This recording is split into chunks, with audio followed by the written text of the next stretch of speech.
Afternoon. Market में इस समय सबसे ज्यादा प्रेशर आईटी स्टॉक्स पर है, गिवन जो यूएस में हो रहा है उस चीज को लेकर। आप किस तरीके से देख रहे हैं, क्योंकि इस सेक्टर ने काफी अच्छा परफॉर्मेंस दिखाया था करीब 4-5 महीने पहले तक, 4-5 महीने से।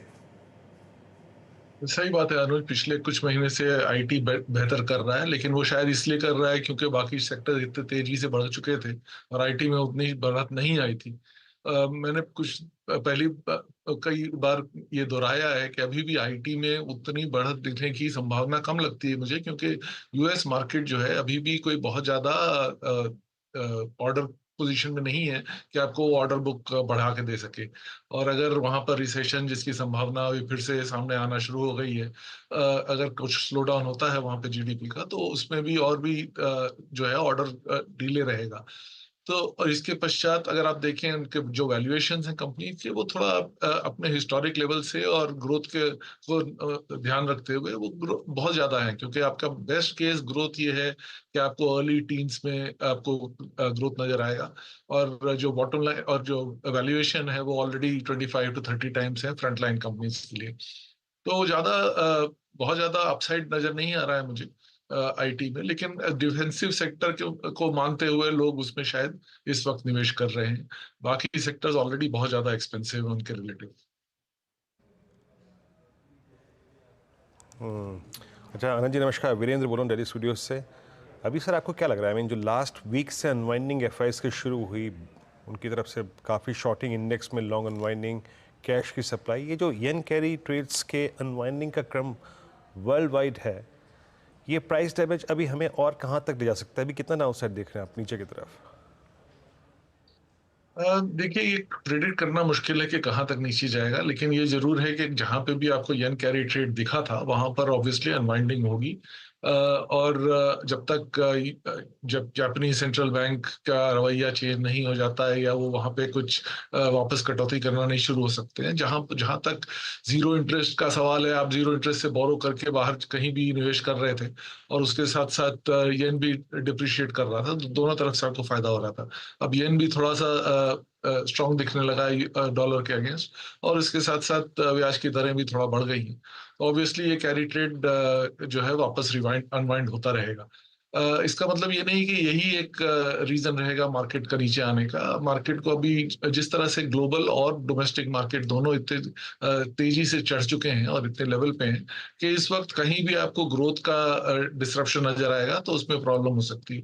और अब जैसे इंडिया में देख रहे हैं फिलहाल जो है आपका ग्रोथ की भी स्लो डाउन दिखना शुरू हो गए प्रॉफिट्स में। इस तिमाही के और इस साल के जो एस्टिमेट्स हैं वो पिछले साल से काफी हद तक कम है। ओवरऑल ग्रोथ में शायद सिंगल डिजिट ओवरऑल ग्रोथ आएगा आपको। तो उसको भी मद्देनजर रखते हुए आप जस्टिफाई करना मुश्किल हो जाता है कि क्यों मार्केट जो है बाइस टाइम ट्रेडिंग कर रहा है। तो सारी चीजें एक साथ आ रही हैं, मार्जिन कम हो रहा है, प्रॉफिटेबिलिटी कम हो रही है, और इसके साथ साथ वैल्यूएशन हाई है, और इकोनॉमी जो है ग्लोबली एटलीस्ट थोड़ा सा प्रॉब्लम में है। तो इस वक्त थोड़ा सा केयरफुल रहना जरूरी है बाजार में। आनंद, आप बैंक्स और एनबीएफसीज पर किस तरह की अप्रोच रखेंगे? क्योंकि बैंक्स के लिए एक चिंता बार बार उभर कर आ रही है कि डिपॉजिट्स में जो पहले पैसा लगता था वो ऑफ कोर्स दूसरे ऑल्टरनेट एसेट क्लासेस में जा रहा है, और ये एक दफा नहीं दो दफा आरबीआई गवर्नर ने खुद इसको मेंशन किया है।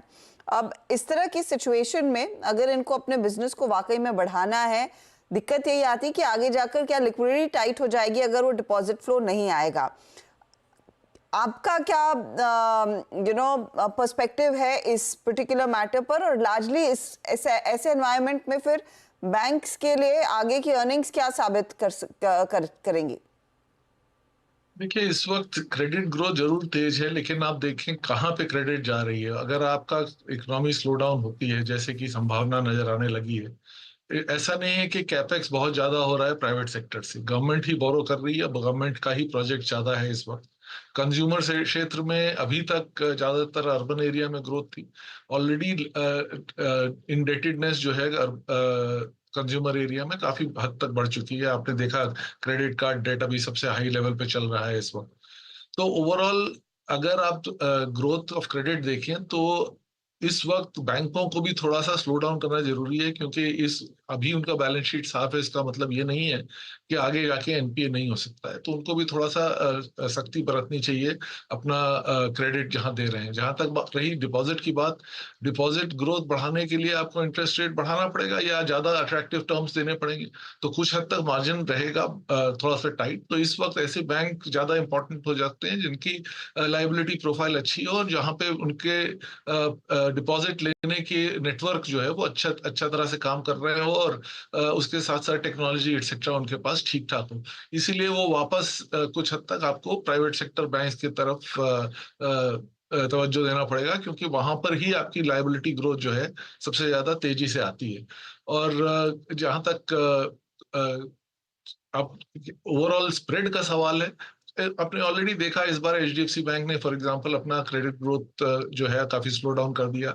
इनफैक्ट ऑटोमेटिकली उन्होंने अपना क्रेडिट बुक जो है वो भी, स्पेशली कॉर्पोरेट क्रेडिट बुक, वो कुछ हद तक बेच भी दिया। तो इस तरह की ट्रांजैक्शंस होते रहेंगी, लेकिन इस वक्त यही एक क्षेत्र है जो अपने हिस्टोरिक लेवल से लोअर लेवल पर ट्रेड कर रहा है। तो अगर आप थोड़ा सा लॉन्गर टर्म व्यू लेके चलें तो बैंकिंग क्षेत्र जो है वो फिर भी मेरे हिसाब से ज्यादा इन्वेस्टेबल है बनिस्बत बाकी क्षेत्र।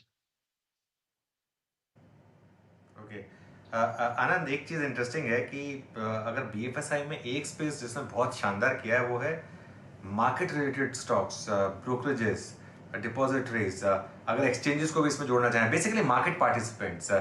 क्या यहाँ पर एक बड़ी रैली जो रही है पिछले 1-1.5 साल में वो कंटिन्यू करेगी? देखिए अनुज, जैसे आपने आपने भी देखा है कि जब बाजार तेज हो जाता है तो सारे वॉल्यूम्स बढ़ जाते हैं, उसी तरह से अगर बाजार में मंदी आ जाती है तो सारे वॉल्यूम्स कम भी हो जाएंगे। तो ये जो है सिक्लिकल रहेगा। आपने ये समझ के चलना है कि अगर आपको लॉन्ग टर्म ट्रेंड अपवर्ड्स रहेगा, शॉर्ट टर्म वेरिएशंस होते रहेंगे। तो जैसे आप मार्केट के लिए कहते हैं कि India is a long term growth story, उसी हिसाब से market participation is a long term growth story. वहां पर कोई सवाल नहीं है कि और लोग इसमें पार्टिसिपेट करेंगे और लोग आएंगे और निवेश करेंगे बाजार में, लेकिन ये कोई स्ट्रेट लाइन गेम नहीं है। और रही बात जहां तक वैल्यूएशन की, मैं आपको ये सिर्फ एक एग्जांपल देता हूँ एसेट मैनेजमेंट से। एक ब्लैक रॉक जैसी कंपनी है जो $10.5 ट्रिलियन का एयूएम है और उसका वैल्यूएशन 1.13% है of AUM in terms of market cap. वही एचडीएफसी बैंक का 90 बिलियन का एयूएम है और उसका मार्केट कैप 13.5% है ऑफ एयूएम। तो ये वैल्यूएशन गैप है आपका।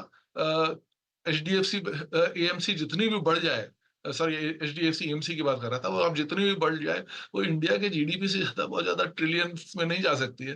ब्लैक रॉक ऑलरेडी, जैसे मैंने कहा, $10.5 ट्रिलियन का एयूएम है उनका।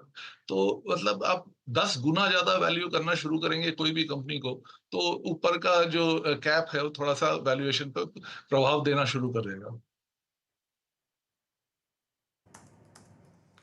ऑलराइट आनंद जी, बहुत बहुत शुक्रिया आज हमारे साथ जुड़ने के लिए और आज हमसे बात करने के लिए। चलिए अब आगे